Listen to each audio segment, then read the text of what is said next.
Hello, everyone. Good morning, good afternoon, depending on where you are. My name is Oye Odutola. Everyone calls me Oye. It's O-I-E, Oye. And my pronouns are her. I will be taking you on a skill builder session titled How to Tell Better Stories Using Data. I'd like us to just get to know each other a little bit. So if you would be so kind as to go to the chat section and just type in hello in your language, or depending on where you are. If your language is English, just say hello in English, just for us to get to know each other a bit. This is going to be a very interactive class, so please feel free. I see Sally Bonani from Susan. Right, Susan, where are you now, or where are you from? Could you just put that in the chat section? Quite interested to see how to say hello in different languages. Yeah, so if it's hello, that's fine. Just say hello, and we can all get to know each other, because this is an interactive. Hi, hello, Cece. Hi. Yes, I'm in Lagos, Nigeria. Hello, Christina. Vanikam in Tamil. Okay, fantastic. So I'm in Lagos, Nigeria at the moment, and we speak English here. Oh, hello, David, in Lagos as well. Fantastic. We speak English in Lagos, but in my language, Yoruba, hello is, we say hello by saying Bawoni. Bawoni, how are you? Hello, how are you? So yes, it's very interesting to see. Yes, very interesting, fantastic. Okay, so like I said, my name is Oye, and this session is how to tell better stories using data. It's a very simple session, but it's very important. So think of it as data 101 meets storytelling 101. So it's everything you need to know about using data and understanding how data works, and everything you need to know about the basics of storytelling and how to put them together. So it's not going to be too technical. It's going to be very to break out into sessions, into rooms to discuss with each other. You're going to have opportunities to ask questions at the end of the presentation, but I will ask questions from you during the session. So feel free to, there'll be opportunities for you to actually unmute yourselves and come up on video, or if you'd rather not show your face, you know, if you're still in your pajamas, that's fine too. There'll be opportunities for you to share what you're learning with me. So this is going to be a very interactive session. So we're just going to start now. Okay, so stories are powerful and everyone has a story. The purpose of this session is to teach you how to tell better, more impactful, more credible stories through the proper use of data. Now, by the end of this session, you should be able to appreciate the importance of data in the storytelling process, and also begin to use data more effectively to improve narratives in work and daily life. My assumption is that many of you here most likely work in nonprofit, but even if you work in business, even if you run your own business, even if you're a student, there are often opportunities for you to give presentations or write papers. And some people may not realize how they can add value to their presentations or their narratives or their papers by properly using data. Even if it's just a social media post, you can always improve it by using data properly. So that is what this session hopes to teach you how to do. Okay, so now in the world, it's believed that there are two types of people. You have the story people, you know, the romantics, the Shakespeare people, the people that see the world, and then we also believe that there are data people, the people who experience the world through numbers, facts, figures. Some people say right brain, left brain, that they're two different types of people. Now, how many of you consider yourselves to be story people? You can just indicate this by raising your hands if you consider yourselves to be story people. you go to the participants. Oh yeah, fantastic. So you just go down and you raise your hand if you consider yourself to be a story person. So I have CC. CC says she considers herself to be a story person. So I assume you're a writer or a storyteller or a poet. Now, how many of you consider yourselves to be number people or data people? How many of you like numbers and data? Yeah, nobody here likes numbers? Nobody here likes data? Just go down to the bottom section of the chat and you can just tap there. Okay. I'm sure we have some numbers people in here. I'll just give you a moment to, yeah. So not that many numbers people, perfectly understandable. How many of you don't like numbers? How many of you think, I'd rather do this presentation or do this work without having to deal with numbers, or I'd rather not do the number side of this work. I'd rather just stick to the stories. Okay. Now, how many of you are terrified of numbers? The last time I gave the session, I had some people say, I hate numbers, I'm terrified of numbers. When I see numbers, I run the other way. And that's fine as well. Now, one thing you need to know is that numbers are just one type of data. When people think data, for some reason, they start to think numbers, they think lots of codes, they think things very similar to the side of this slide, things to do with computers and programming and tons and tons and tons of numbers. But the reality is that numbers are just one type of data. So we need to remove this correlation between numbers and data. Now, what if I told you that we are all data people, that everyone on this call, everyone you know, everyone you work with, everyone in your family is a data person? Do you believe me? Okay, now, it's important for us to understand what data is exactly. Now, data is a collection of facts and statistics that are collected for reference purposes or for analysis. Now, don't worry about it. That might sound a bit too technical, but data actually goes beyond numbers and extends into observations, descriptions, and characteristics. So examples of data are height, weight, flavor, color, emotion, smell, texture. If I say, you're looking a bit tired, that's data. If I say, you know what, I'm a bit hungry, that's data. Any observation, anything we can use to quantify a person, a situation, an object is data. Data simply refers to descriptions that help us whatever it is that we're trying to analyze. Now, I have a picture here. I think it's coming up in a second. And it's a picture of ice cream.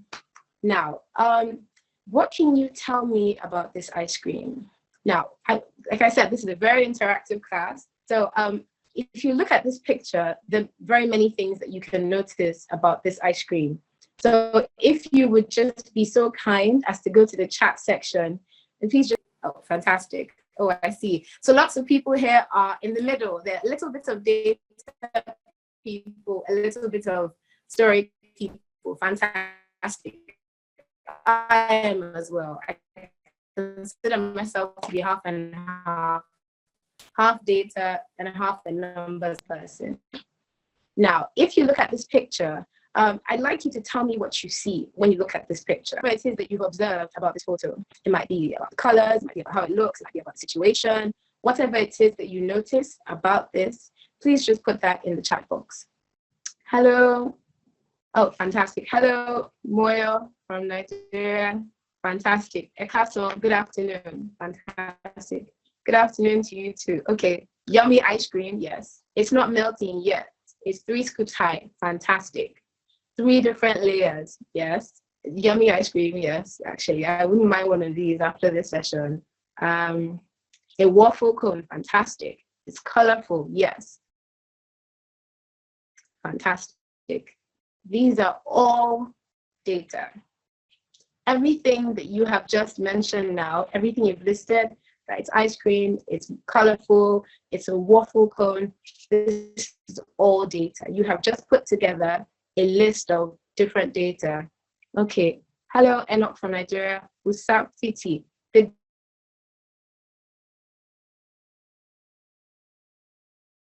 why is the use of data important? Now, data is important because it eliminates guessing and helps you make better decisions. Let me think of a very practical use of data here. I'm not sure if you can see this slide. Why is the use of data important? Yeah. So it eliminates guessing and helps you make better decisions. Let's use a very simple example here. You're treating everyone in your office or in your classroom or in your team to lunch. So you say, okay, I'm treating everyone to lunch. So you go to the food truck or the restaurant or the sandwich shop down the street, and you say, okay, I'm buying everyone in my office lunch. And they say, okay, what are their orders? I don't know. How many people are there? I don't know. Something as simple as that. You are unable to do something as simple as ordering lunch if you have not done your due diligence and collected data. So data eliminates guessing and helps you make better decisions, because in a situation like that, if you guess, you might order the wrong things, you might order something people are allergic to, you might not order enough food, you might order too much food. So data gathering is important because it helps you to eliminate guessing and make better decisions. Another reason why data is important is that it's great for identifying and solving problems. Think of a very simple one. You're not feeling well, so you go to the hospital or go to the doctor's office and you say, you know what, I'm not feeling well. And the first thing that they do very often is that they take your temperature. And the reason why they take your temperature is that once they take your temperature and they ask you what your symptoms are, from that, they're able to solve the problem. If you have a high temperature, they start to guess you probably have a fever or some sort of infection. If you have a low temperature, they say, okay, it's probably not that serious, you know. So from gathering data, we're able to identify and solve problems. That's just a simple example. Also, having data, having done the due diligence to collect data, it helps to show competence and expertise. Now, imagine if, for those of you who work on big projects or do nonprofit work or work with government, you are trying to get an individual to invest in a project. Let's say it's a building project or it's a school program, you're trying to build new schools, and you go for this big fancy meeting and everyone is sitting there, and you have your investor, you have your colleagues, and they start to ask you, okay, how many students are there in this city? You don't know. How many schools are there in the city currently? You're not sure. Okay, what are the age ranges of students? You don't know. Are they mostly STEM students or are they mostly art students? You don't know. Not having data at your fingertips, it shows a lack of expertise and it causes people to doubt your competence. So it's very important that at all times you have gone through the due diligence to collect data, because it helps to show that you know what you're doing, you know what you're talking about. Also, data is great for rating performance. Now, this session, at the end of this session, I'm going to ask everyone to please, actually there should be a link in the chat box. Linda, hi, we need to have there's going to be a link in the chat box, and that link is for you to put in your email addresses, because I'm going to send you an evaluation form. I'd like you to evaluate my teaching. Now, this data is important to me because it helps me rate my performance. You guys are going to tell me what areas I did well, what areas I did not do well, so that the next time I give this session or another session like it, I can do a better job and people can get more value out of it. So that's another way that data helps us. It helps us rate our performance and improve our performance. Thank you. Thank you. Yes, so the link should be there now. Thank you, Susan. And please just put your email addresses in. I promise you there'll be no spam. Data and how you can make better use of data and where to get data. So the last thing is that data just improves people's lives. Now, a great example is my country, Nigeria. Now, in Nigeria, unfortunately, we have a population of 200 million people, but 42,000 doctors. So that's one doctor for every 4,700 people. Now, our government is trying to do something about this. And the only reason why this became an issue was because we had the data to back it up. So having that kind of data immediately has prompted the government to act, and they're trying to find ways to increase the population of our medical staff across the country. So data is critical for pretty much every area of your life, from your work to how the government runs things to just how you deal with your colleagues and your family. Right. So now, Data is everywhere, as we've seen. You can get data from just going to work in the morning, going down the street. You can get data from social media. Now, the thing is, not all data is good data. Not everything that you're told, not everything that you see, not every bit of data that you get is good data. So how do you know if you have good data? Now, you know you have good data if the data is complete. Now think of that ice cream cone that we looked at not too long ago. What if I started to tell you, what if I described this ice cream cone to you and you've never seen it before, and I just said, oh, it's 3 colors in a waffle cone. Have I really given you complete data? Can you visualize that picture just from me saying it's 3 colors in a waffle cone? No. So for data to be good data, it must be complete data. Because imagine if I'm telling you a story and I leave out crucial parts to that story, you're not going to be able to understand what it is I'm talking about. Think of, oh, I tell you, oh, there was a fight down the street. Who was it? Oh, some guys. What happened? Oh, something. That's not good data. Good data is complete data. The more data that is provided, the better it is. The better the information you can get out of it, and the more you can do with it. Then another attribute of good data is accuracy. Is it correct? Now, to be honest, this is the most important aspect of data. Good data is correct data. Every other thing can be there. It can be complete, it can be timely, relevant. If it is not correct data, it is not good data. Now, data also has to be reliable. Now, the more reliable the source of your data, the more likely it is to be accurate or correct. So ideally, you want to get data from very reliable sources, such as government websites and things like that. You want to make sure that you have reliable sources of data to ensure that the data is correct. Now, is the data relevant? Do you need this data? Is it serving a purpose? If we go back to the example of the ice cream cones, if I started to tell you, oh, the person holding the ice cream, his name is John, and he has a dog named Spike. None of this, I mean, it's data, but it's not relevant to the picture. So we need to be careful that we don't include data that isn't relevant to the story we're trying to tell. We're trying to tell the story of an ice cream cone. We don't need to know about a dog named Spike. We don't need to know certain things. So when you're telling a story, when you're putting together a narrative, no matter how much data you have to be mindful that you don't include data that isn't relevant to the story. So all this additional data is known as noise, and you need to cut it out so that your story is more impactful and you just tell a better story in general. The last thing is timeliness. How current or recent is it? Now, if I'm telling a story about ice cream that was purchased today, ideally, I want to give you data about, oh, it was a warm day, that's why the ice cream was melting. If I start to tell you about 3 months ago, it's not relevant to the story that we're telling. Perhaps to write papers or to write articles or even to do work presentations at work or school. You have to be careful. And I know that for people who do research, you're always very mindful to ensure that the data that they use is as recent as possible. So if you're writing a paper about perhaps education in London today, you don't really want to get data from schools from the 1970s or the 1980s. The more timely the data is, the better it is. Also, you want to ensure that if, for instance, you're not telling a story about something recent, if you are telling a story about education in the 1970s, then you don't want to use data from today. You ideally want to go through the process of collecting data from that time period. So that's the reason why it's referred to as timeliness and not recent, not how recent it is. Your data must always be timely to the story that you're trying to tell. Now, we're going to have an opportunity to ask questions very soon. But first, what's going to happen is that we're going to watch a 1 minute, and I call it the story of the smartphone wars.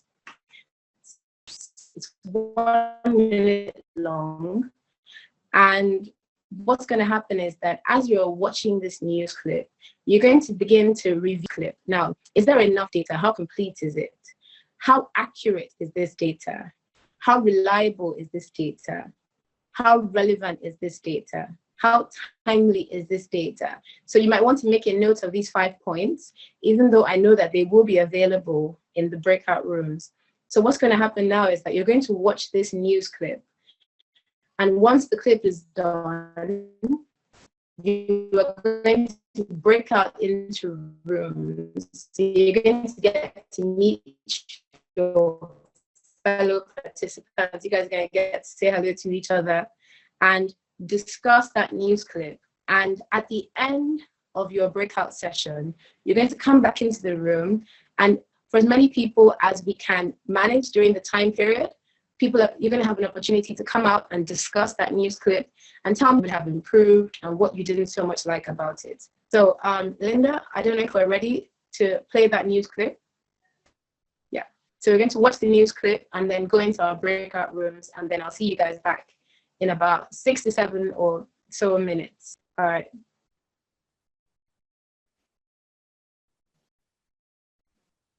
Huawei has become the #1 smartphone manufacturer and seller in 2020, beating Samsung, Apple and all other smartphone companies. It is not just a first-time thing for Huawei alone. It is also for the first time that a manufacturer other than Samsung or Apple has taken the top spot in nearly 9 years. According to a new report by the analyst firm Canalys, Huawei has shipped more smartphones worldwide over the last quarter than any other company. And going by the numbers by Canalys, this has just happened during April to June this year. This doesn't necessarily mean that Huawei will hold on to the top spot for long. If we take a look at the results from 2019 Q1 to 2020 Q2, one can see that the sales are clearly influenced by the ongoing pandemic. More than 70% of Huawei's devices are now sold in China, which hasn't been hit as hard by COVID-19 as some other countries. Okay, so that was the clip, and we should all be breaking into our rooms shortly. So I'll see you guys very soon. All right. Hi, everyone. Yes. So you just watched this 1-minute video. It's a news clip, and you've had an opportunity to break into your breakout rooms. So I'd like to know your observations from that video, and if you think that the data was good data, why it wasn't good data, and what aspects of good data you believe were incorporated. So if you are comfortable, I would like you to please unmute yourselves. If you would like to contribute or just give me your observations, please type stack, that's STACK, into the chat box so that I know who would like to speak, and I'll just call on you in the order that you posted. So if anybody would like to just share, please type stack and I'll call on you and then we can unmute you. Okay, so we have Matthew Hobson and Susan Rice. So Matt, please, just from that 1 minute, if you're comfortable, please turn on your video. We'd like to see you, and unmute yourself and just tell us your observations from that 1 minute video. So Susan and I were in the same Matthew group. Hobson. Can you hear me now? Okay. Everybody hear? Yes, I can hear you. Okay. Hi. So Susan and I were in the same group. So maybe I'll just give a couple of observations, and then I'll pass it over to Susan for a couple of observations. Okay. So we noticed that the woman who was delivering the news mentioned the name of an analyst firm, which is presumably where she was getting that data. So that kind of, to us, it seemed like maybe it was reliable data, and you could certainly check that. I guess you could Google the name of that firm and see what, you know, if they were a reliable place. And so that also led us to believe that that the data is probably accurate, but there were some other things that called that into question for us. Maybe I'll pass it over to Susan, and Susan wants to point out some things as well. Okay. All right. Thank you, Matt. Susan, if you just unmute yourself, and if you'd like to put your video on, that's fine. If you'd rather not, that's fine as well. Yeah. So okay, because of the connectivity, can I turn my video off? Okay, that's fine. That's fine. Yeah. So I think one of the things that we said was, well, we thought that the data was timely, and we got that. We looked at the dates. Yeah. So,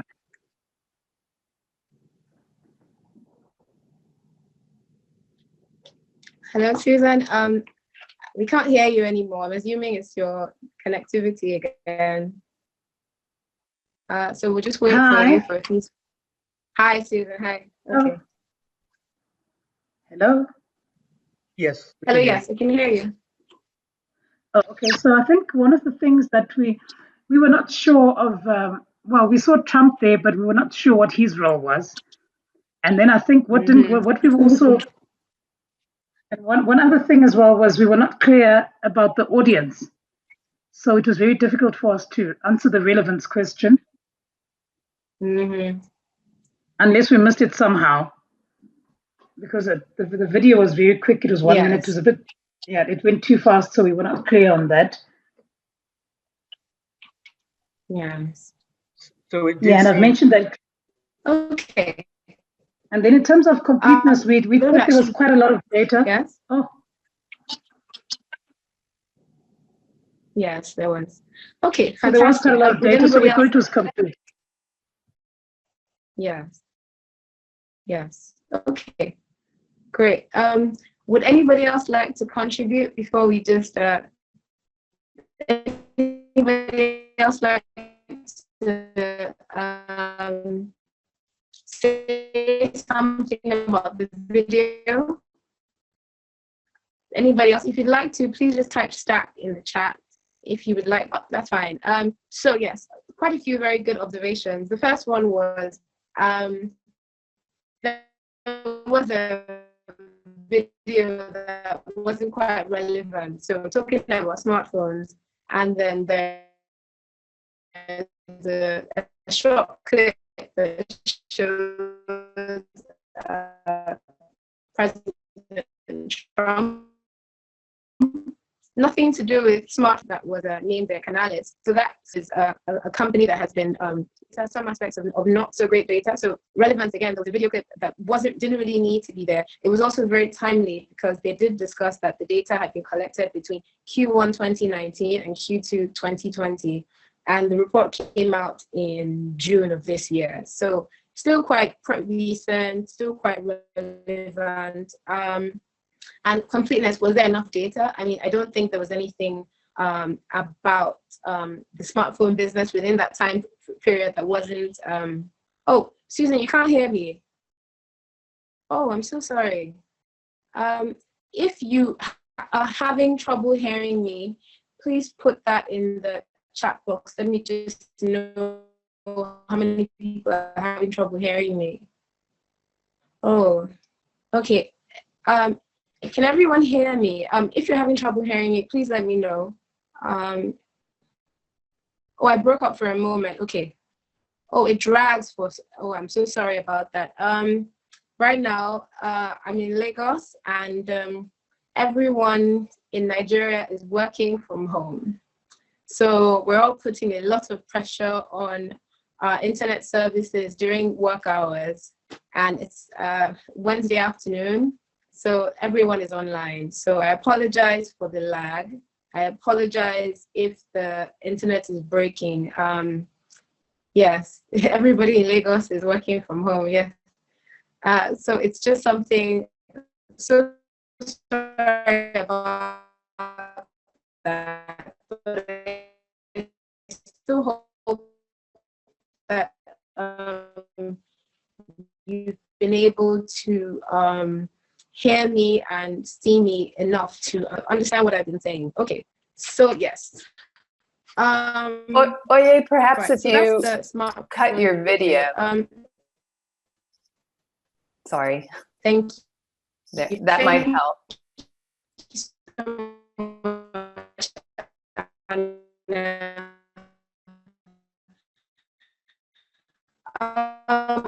Linda, do you have the video?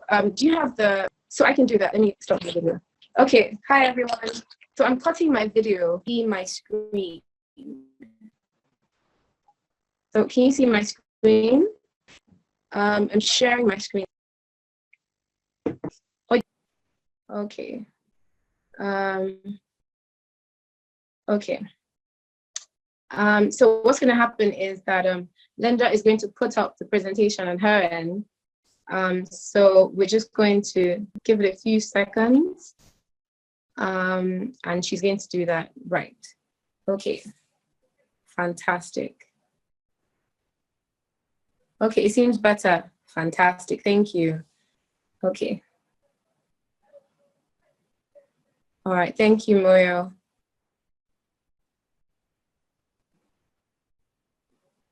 Okay. Thank you. So we'll just hold on for then let's just put that up on the screen just so everyone can see it. Great. Okay, I hope everyone can see the presentation. Okay, so we're just going to the next slide now, which is what makes a good story. Now, remember that at the beginning I said that this is Data 101 meets Storytelling 101. So here I'm just going to quickly run through the basics of a good story. Now, a good story needs strong, distinguishable characters. The characters are a very important part of any good story, any good narrative. Also, there needs to be a setting. Where is your story located? What are the, is it a certain city? Is it a certain situation? Where is your story set? Then the plot. The story should have a beginning, a middle, and an end. Now, I understand that depending on the kind of story, not all stories tend to have all these different aspects, but it's fine. Like I said, for a good story, for your ideal story, it should have all of these. So a good story should have a conflict and a resolution. Now, if we go back to that smartphone video, I think we can sort of see that that video does have some aspects of a good story. It has distinguishable characters. So it has your Huawei, your Samsung. It has very distinguishable characters. With regards to the setting, where would you say that story was located? Where would you say that story was set based on that? Does anybody want to try to, suggest where that story was set? Hi. Okay. Maybe any suggestion? Maybe it was set in, just not necessarily a city, but where was the story set? It's a trick question because, yeah, America maybe because of Trump, China maybe because of Huawei, yes. So it doesn't really say. I would just say perhaps it's just set in the smartphone market. So let's just say the setting of that story is a smartphone market. So storytelling is very fluid because if you think about it in those terms, for instance, if it was a story about the stock market, if it doesn't say the American stock market or the British stock market, you could actually just say, you know what, it was set in the stock market. So let's just say this was set in the smartphone market. And then a plot. The story should have a beginning, a middle, and end. This smartphone story, does it have a beginning, a middle, and an end? Does anyone want to give us any suggestions about that? Does it have a beginning, middle, and end?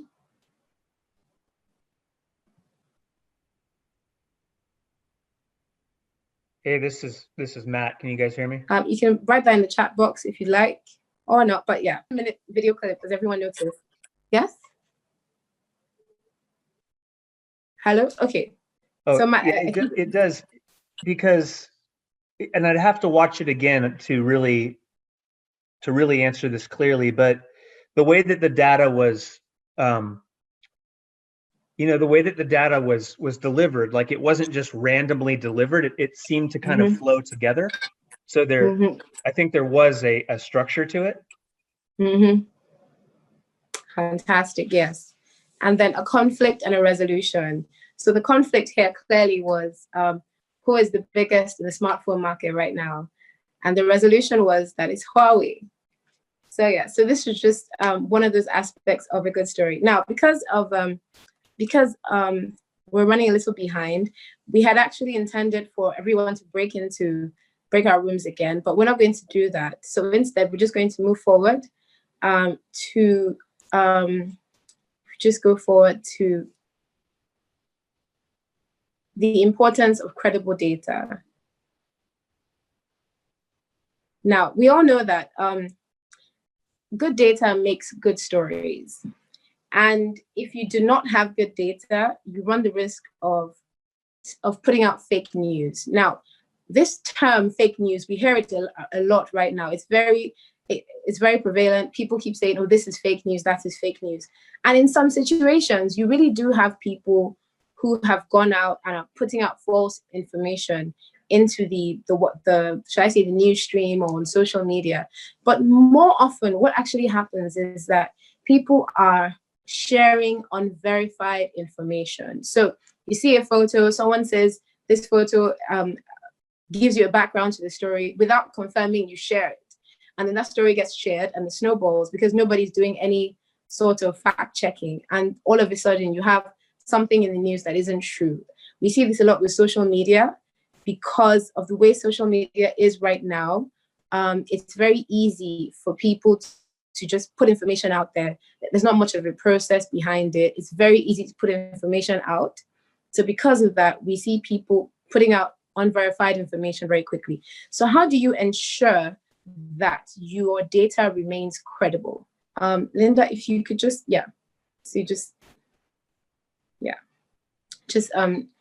credible data, how to ensure that your data is credible. Yeah, better data, better stories, bad data, fake news, like I said. And how to ensure your data remains credible. Now, the easiest way to do this is to seek out reliable data sources. Ideally, if you're going to write a paper or put together a narrative, a newspaper article, do a presentation, or even just write a blog post, regardless of what you think or what you think are the facts, it's always a good idea to go out and get credible data from reliable sources. Now, I've put some well-known international reliable sources of data here. You have statista.com, you have data.worldbank.org, you have unstats.un.org. These are just a few of the bigger sources of data, but individual countries do have their own sources of data. So for instance, in Nigeria, we have the National Bureau of Statistics, and they put out all kinds of data about housing, healthcare, education, employment. And I know that pretty much every country in the world has its own state funded research organizations that put out data. In the US, if you want to know about, you have the CDC putting out data on a daily basis and a weekly basis, and so many other sources of data. Yes, so statista.com and so many other sources of data. Or you can generate data yourself. So self-generated data, part of the reason why you don't see a lot of self-generated data is because it is expensive. If you want to know information, you often have to gather data. You often have to go out and seek out a lot of people, sometimes hundreds or even thousands of people. It's an expensive process, and this is why we generally rely on other data sources or eyewitness accounts. Again, this is also good, but you have to ensure that your eyewitness is credible, just to avoid them giving you data that is incorrect. The next slide shows another reliable source of data, which is another way to ensure that your data remains credible, which is to cross-check. This is the easiest one to do for social media. When you see something comes up on your timeline, you want to ask, is anyone else talking about this? Because if one person is saying, oh, there's a fire somewhere, and nobody else is talking about it, nothing on Google, there's no news, you can assume that story is not correct, that data is not correct. Can any other source corroborate this? So if you have only one news source or one person saying this and nobody else can corroborate it, you have to be careful with sharing such data. Then, is anybody refuting this? Sometimes you see a post or an article and you have people commenting under it saying, this is not correct, this is not correct. Once you see that, you have to assume that this data is probably not good data. It might not be wholly incorrect, but certainly there are parts of that story that are not correct. So you need to be careful. Also, are there alternative explanations? We've seen this a lot, that sometimes you see a picture and it's interpreted one way, and without context, you make assumptions based on what you've seen. So you have to be careful to confirm that the story is not being misinterpreted, or that picture or that data is not being misinterpreted. The next slide shows, yes. So another way to ensure that your data remains credible is check your bias. Most times people go out looking for data that confirms what they already think in their minds. You should never do that, because what happens is that if you go out looking for data, you will eventually find data that confirms your own bias. So you need to ensure that you take stock of all data. You review all data, even the data that conflicts with what you believe to be the truth. You have to give everything, review all data before you come to a conclusion. Because if not, you find yourself deliberately ignoring other data that doesn't align with your narrative. And this is how bias comes about. There's really, the way the world is set up right now, I believe that if you want data that can confirm anything, you can probably find it. The question is it credible? Is it true? Is it accurate? Can you use it? So good data should always reveal new information to you, not confirm what you already know. If everything out there is confirming how you already feel, what you already think, you're probably getting bad data. Yeah. So just the last slide here. I don't know, do we have any questions? I know that I kind of rushed through that last part of it. Please excuse me. Do we have any questions? I just want to make sure that if anyone has questions, they're able to ask their questions and we can all learn from these questions before we round up. Okay, so Anak said, America, yeah, okay. So does anyone have questions? Any questions? Like I said, this is Storytelling 101 meets Data 101. So I've deliberately left it pretty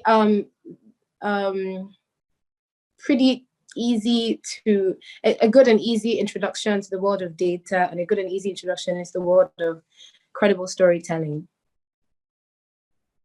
Yeah, we have no questions?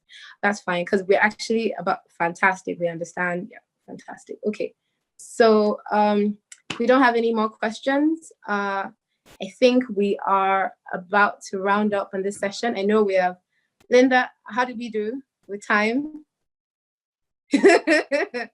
How do we do? Okay, so yeah, if you haven't already, how do we do with time? Yeah, we'll need to wrap up in the next minute. Okay, fantastic. So there is a link in the chat box in case you missed it. So you need to click on that link just to put your email address in there so that I can send you the survey for this session. Yes, my evaluation survey. Thank you very much. Yeah, so do I. I wish we had more time to discuss, but this is a very short session. So fantastic. Sofnan, you need to type your email address into that link. So that SurveyMonkey link, you click on it and you type your evaluation. You type your email address there so that I can send you my evaluation survey. So there are actually two surveys. One is for IYF and the other one is for me. So what's going to happen is that I will send you the survey, and I'm not going to store your email addresses. You're not going to get any spam from me. Once I've sent you the survey and you've responded, I will delete all your email addresses. However, you can contact me on LinkedIn. I think there's a... Okay, great. So there will be a recording available, so you can come back and watch it again or share it if you'd like to. Yes, so you can contact me on LinkedIn. My name is Oye Odutola, just the name here on the session. I am free to answer questions, or you can just connect with me. I will share my email address to everyone so that if you'd like to contact me for more information, that's fine. So thank you everyone for coming to this session. I hope you all enjoyed it. I enjoyed, yes, I think poets and data scientists have much more in common than I'd have thought. Great. Thank you very much, Matt. Thank you. So yes, I really enjoyed this session. I apologize for the patchy internet, but thank you so much, Christina. Yes, thank you. Yes, thank you. So I look forward to doing this again soon for IYF, maybe next year, maybe later. Thank you all so much.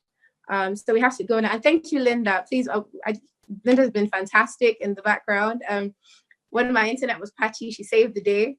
So thank you so much to our producer, Linda, for helping so much today. Thank you all. So thank you, Anna. So I think this session is about to end.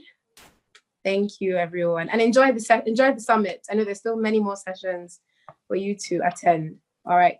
Have a great day, everyone. Bye, everyone. All right. Bye.